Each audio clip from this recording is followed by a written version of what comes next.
नमस्कार शेतकरी मित्रांनो, आत्ताच्या व्हिडिओमध्ये आपण पाहणार आहोत की काल भारतामधून बांगलादेश येथे किती कांदा निर्यात झालेला आहे व त्या कांद्याची काय परिस्थिती आहे व त्या कांद्याला कसा बाजारभाव मिळाला आहे याबाबतची सविस्तर माहिती आपण या व्हिडिओमध्ये पाहणार आहोत। तर मित्रांनो, आपल्याकडे गोजाडांगा बॉर्डरवरील कांदा निर्यात रिपोर्ट हा प्राप्त झालेला आहे। तर मित्रांनो, काल गोजाडांगा बॉर्डरवरून 54 गाड्यांची निर्याती झालेली आहे, तर हिली मेहंदीपूर बॉर्डरवरून 32 गाड्यांची निर्यात काल ही झालेली आहे। तसेच 4 गाड्या या शिल्लक आहेत।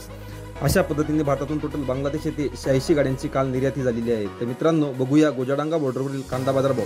मित्रांनो, नाशिक जिल्ह्यातील कांद्याला 64 ते 65 रुपये किलोपर्यंतचा बाजारभाव हा मिळालेला आहे। तर साऊथच्या नवीन कांद्याला 57 ते 62 रुपये किलोपर्यंतचा बाजारभाव हा मिळालेला आहे। तर मध्य प्रदेशच्या इंदोर येथील कांद्याला 57 ते 61 रुपये किलोपर्यंतचा बाजारभाव हा मिळालेला आहे। तर मित्रांनो, मागील बाजारभाव बघता कालच्या मध्य प्रदेश व नाशिकचे बाजारभाव हे स्थिर पाहायला मिळाले, तर साऊथच्या नवीन कांद्याला किलो मागे 2 रुपयांनी घसरण झालेली दिसून येत आहे। तर धन्यवाद शेतकरी मित्रांनो, आपण माझा व्हिडिओ शेवटपर्यंत बघितल्याबद्दल। व्हिडिओ आवडला असेल तर एक लाईक नक्की करा। अशा शेतीविषयक नवनवीन योजना व रोजचे कांदा बाजारभाव आणि कांद्याविषयी बातम्या जाणून घेण्यासाठी आमच्या शेतकरी कट्टा या चॅनलला लाईक, शेअर आणि सबस्क्राईब करा। धन्यवाद।